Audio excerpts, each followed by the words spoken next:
Rasulullah Shallallahu Alaihi Wasallam ketika sudah masuk 1 Syawal, ketika selesai, ini sudah selesai ya Bapak Ibu, kita sudah selesai sholat sunnah Idul Fitri, kita dianjurkan untuk mendatangi tempat ramai. Makanya banyak pejabat kita, ulama-ulama kita membuat apalah istilahnya open house, yaitu rumah yang terbuka. Artinya dia membuka pintunya, membuka untuk menerima tamu. Ini adalah anjuran Rasulullah Sallallahu Alaihi Wasallam, yaitu mendatangi tempat yang ramai. Rasulullah dengan istrinya dahulu ketika selesai sholat sunnah Idul Fitri, beliau berjalan-jalan itu melihat keramaian. Bahkan beliau melihat pameran, ada pameran tameng pada saat itu, maka Rasulullah juga hadir di tempat itu untuk mensyiarkan hari kemenangan hari raya Idul Fitri. سبح اسم ربك الأعلى الذي خلق فسوى. الحمد لله الذي أنعمنا بنعمة الإيمان والإسلام ونصلي ونسلم على الخير الأنام محمد صلى الله عليه وسلم. أشهد أن لا إله إلا الله وأشهد أن محمدا عبده ورسوله لا نبي بعده.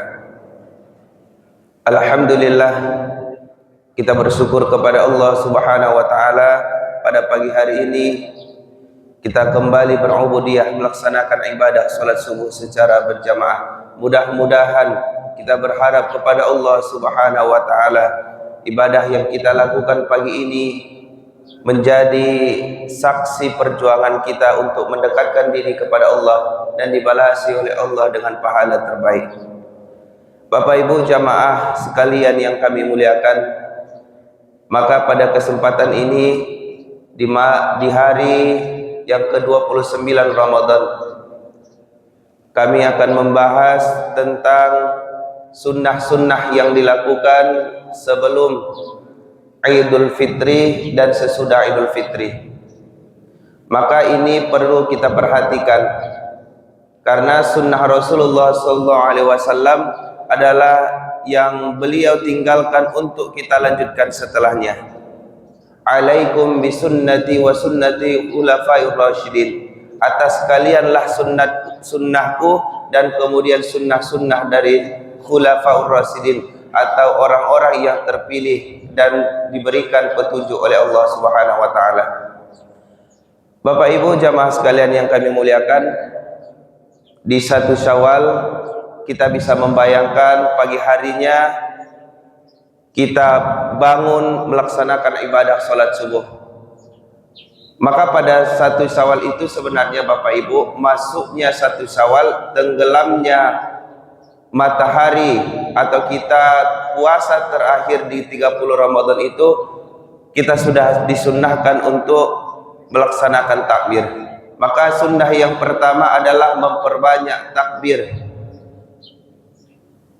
Bapak Ibu jamaah sekalian yang kami muliakan, maka takbir ini dibagikan kepada dua. Ada namanya takbir muqayyad, yaitu takbir yang terikat dengan waktu. Selepas waktu sholat kita disunnahkan untuk bertakbir. Mulai dari sholat maghrib, isya, subuh, zuhur, asar, itu kita setelah sholat itu tidak zikir, tapi langsung masuk kepada mengumandangkan atau membacakan takbir. Kemudian ada namanya takbir mursal, yaitu takbir yang tidak terbatas oleh waktu. Maka pada 1 Syawal itu setelah sholat subuh, kita sebenarnya dianjurkan sampai nantinya melaksanakan ibadah sholat sunnah Idul Fitri, kita dianjurkan, disunnahkan untuk bertakbir. Maka kita selesai sholat subuh, pulang ke rumah, tidak apa-apa, tidak masalah kita bertakbir. Allahu Akbar, Allahu Akbar, Allahu Akbar. Menyiapkan rumah sambil menunggu berangkat pergi sholat sunnah Idul Fitri, tidak apa-apa Bapak Ibu, dianjurkan untuk memperbanyak takbir. Maka di rumah pun kita takbir. Maka selayaknya kita menghafal lafaz daripada takbir ini. Setidak-tidaknya yang di awal Allahu Akbar, Allahu Akbar, Allahu Akbar, Allahu Akbar walillahil hamd. Itu adalah kita membesarkan, mengagungkan hari raya yang diperuntukkan untuk kita, hari kemenangan untuk orang beriman. Maka itu yang pertama Bapak Ibu, kita memperbanyak takbir ketika di 1 Syawal nanti atau menjelang kita melaksanakan ibadah salat sunnah Idul Fitri. Kemudian yang kedua adalah bersih-bersih diri dan juga menyiapkan pakaian terbaik. Bapak Ibu, ternyata kita berangkat ibadah salat sunnah Idul Fitri itu Rasulullah menganjurkan kita untuk bersih-bersih diri dulu. Kalau ada kuku yang panjang kita potong dulu. Kalau ada semisal kumis atau jenggot kita yang tidak rapi, kita cukur dulu sedikit. Dan apapun itu Bapak Ibu, hal-hal yang bersih-bersih sifatnya untuk menyempurnakan kita berangkat Idul Fitri itu, untuk terlihat rapi, terlihat sempurna, itu juga dianjurkan oleh Rasulullah SAW. Mandi juga itu dianjurkan. Karena apa? Kita ingin menunjukkan sesuatu kemenangan yang luar biasa. Kita menunjukkan kebahagiaan kita pada hari itu. Kita sudah masuk pada hari kemenangan. Dan juga dianjurkan untuk memakai pakaian terbaik.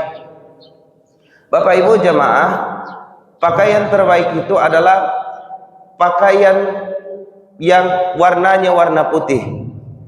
Tetapi kalau Bapak Ibu semisalnya tidak punya warna putih yang cukup bagus, yang cukup layak, mungkin bisa diganti dengan baju lainnya.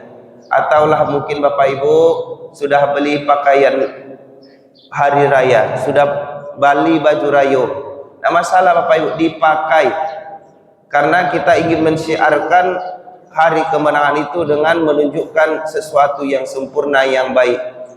Kita pakai baju kita, tetapi tentu harus dengan batasan syariat-syariat. Karena banyak hari ini keanehan-keanehan yang kita nampak Bapak Ibu. Pergi sholat hari raya Idul Fitri, tidak pakai mukena, pakai baju rayo dulu. Na'udzubillah summa na'udzubillah, pakaiannya itu ketatnya luar biasa. Bahkan mungkin pahanya itu menjerit Bapak Ibu. Ada yang pakai celana jin, namanya celana jin tapi buatan manusia. Bapak Ibu jamaah sekalian yang kami muliakan, maka itu tidak patut kita lakukan, apalagi lah yang perempuan. Kita pakai yang laki-laki, kalau misalnya lebih suka pakai jubah, pakailah jubah. Kalau suka pakai sarung, pakailah sarung. Pakailah pakaian. Kalau tidak ada pakaian yang terbaik, maka setidaknya pakaian yang paling bersih. Jangan pula kita anggap remeh Bapak Ibu. Kadang ada pula orang yang menunjukkan egonya. Apa itu? Yo biasa sih itu, mawaklah biasa rayo koma. Datang pakai baju partai, datang baju-baju biasa saja, sarung-sarung yang sudah 2 minggu dipakai secara berulang-ulang. Maka ini tidak menunjukkan bahwa dia itu memang mengamalkan sunnah Rasulullah SAW. Maka Bapak Ibu, kita pakai pakaian terbaik, kita bersih-bersih sebelum datang ke masjid, tetapi harus dengan ketentuan syariat. Kalau ada yang melanggar, kita ingatkan anak perempuan kita, nah ini tidak bagus, nah tolong pakaiannya kita untuk beribadah. Mulai dari pemakaian jilbab. Ada pula Bapak Ibu yang naudzubillah, kita tidak menggibah, tapi untuk memberikan contoh supaya kita lebih baik, mengingatkan anak-anak kita, anak-anak perempuan kita.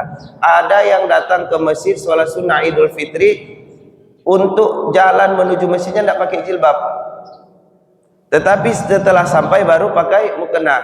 Ini kan adalah dua hal yang sangat bertentangan.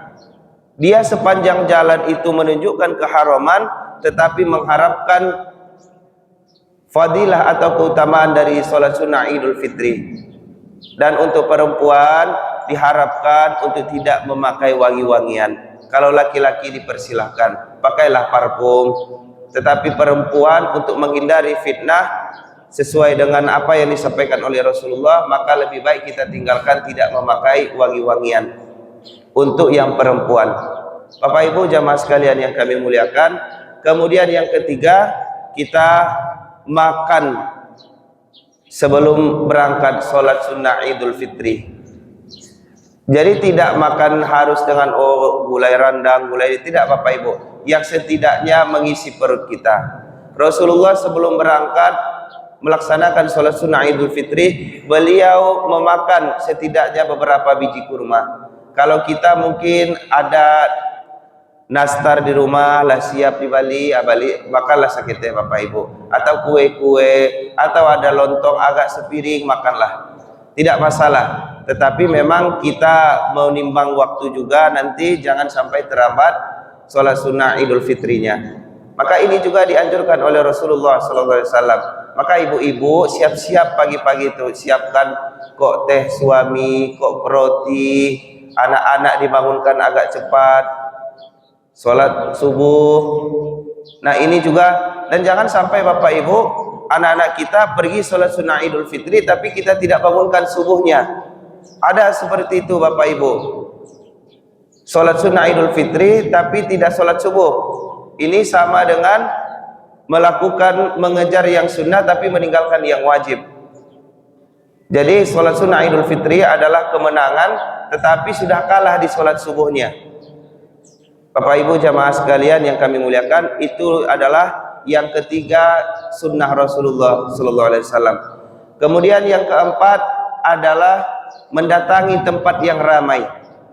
Rasulullah SAW ketika sudah masuk 1 Syawal, ketika selesai, ini sudah selesai ya Bapak Ibu, kita sudah selesai sholat sunnah Idul Fitri, kita dianjurkan untuk mendatangi tempat ramai. Makanya banyak pejabat kita, ulama-ulama kita membuat apalah istilahnya open house, yaitu rumah yang terbuka. Artinya dia membuka pintunya, membuka untuk menerima tamu.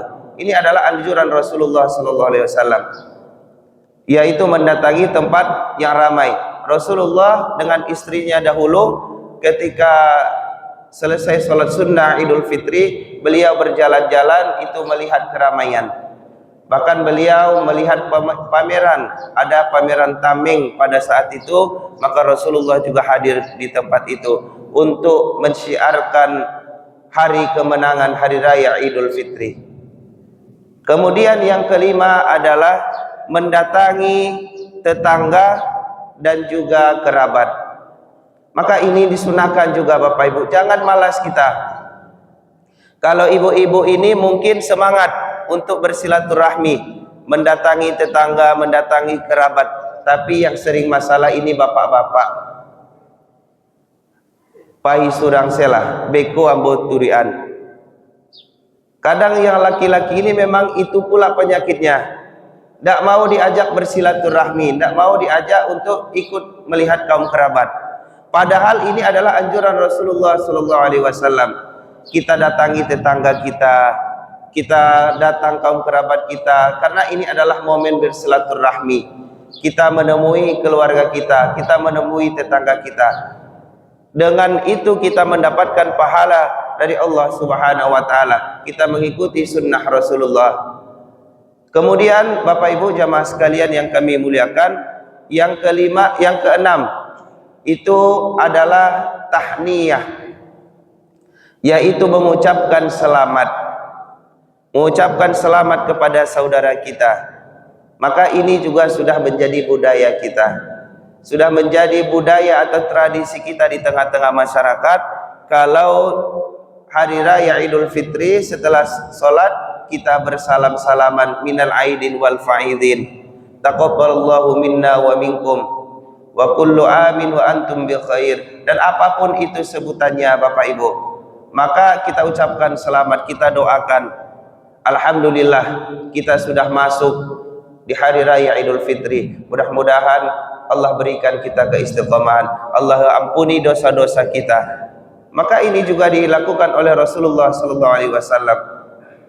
Maka Rasulullah ketika Idul Fitri beliau berjalan-jalan menemui sahabat, menemui para keluarganya, beliau itu mengucapkan taqabbalallahu minna wa minkum, atau beliau mendoakan sahabat-sahabat lainnya. Ini juga adalah sunnah Rasulullah sallallahu alaihi wasallam.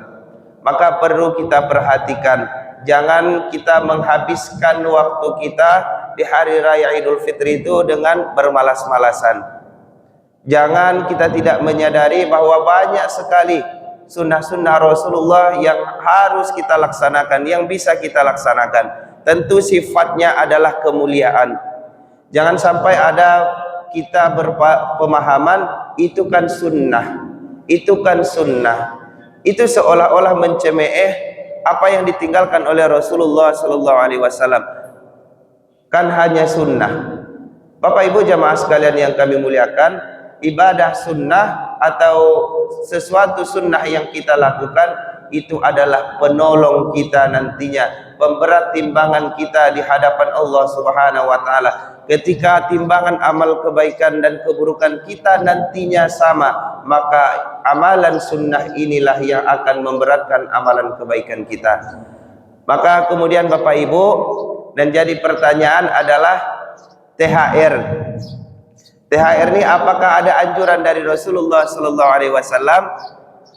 Kalau dilihat secara umumnya, secara pucuknya, itu adalah sedekah. Jadi tidak ada istilah THR dalam agama kita, tidak ada istilah yang diberikan oleh Rasulullah. Itu adalah sedekah, karena kita sedang dalam berbahagia, kita dalam kelapangan, kita memberikan rezeki kita kepada saudara-saudara kita, anak-anak kita, cucu kita. Itu adalah sesuatu yang baik. Maka itu jatuh kepada sedekah, bukan kepada satu kewajiban. Jadi tidak ada kewajiban-kewajiban dalam hal ini.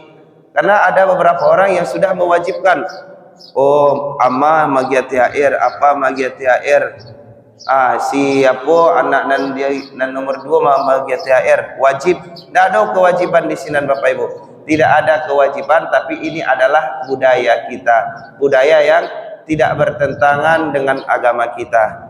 Kemudian juga yang harus kita perhatikan Bapak Ibu, mohon maaf, yang harus kita perhatikan adalah kita didik anak-anak kita untuk tidak menjadi peminta-minta di hari raya itu.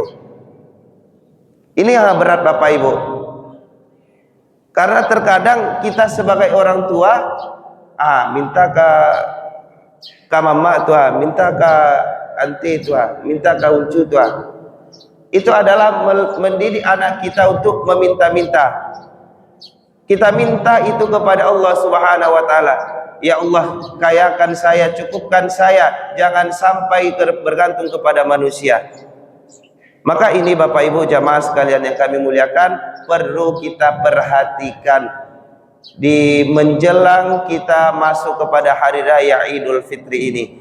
Mudah-mudahan kita bisa melaksanakan sunnah-sunnah Rasulullah ini, dan juga kita terhindar dari hal-hal yang tercela, hal-hal yang tidak patut kita lakukan pada hari raya Idul Fitri. Dan terakhir Bapak Ibu, sebentar ini kami ingat bahwa juga kita perhatikan siapa yang menjadi mahram kita. Siapa yang menjadi mahram kita? Kita ingatkan anak-anak kita, siapa yang boleh disalam. Jadi jangan sampai semuanya disalam ini Bapak Ibu. Oh, tetangga jauh, keluarga jauh, ini semua disalam. Kalau laki sesama laki-laki tidak masalah Bapak Ibu. Tetapi kalau sudah lawan jenis, maka ini adalah hal yang tidak diperbolehkan, hal yang mungkar. Maka kita perhatikan siapa saja yang boleh kita salam, yang boleh disalam oleh anak-anak kita atau bersentuhan. Maka hati-hatilah kita. Memang agama kita ini jelas apa yang ditinggalkan oleh Rasulullah sallallahu alaihi wasallam dan apa yang sudah dituliskan di dalam Al-Qur'an. Demikian Bapak Ibu, mudah-mudahan ada manfaatnya jadi pengingat bagi kita semua. Wabillahi taufiq wal hidayah. Assalamualaikum warahmatullahi wabarakatuh.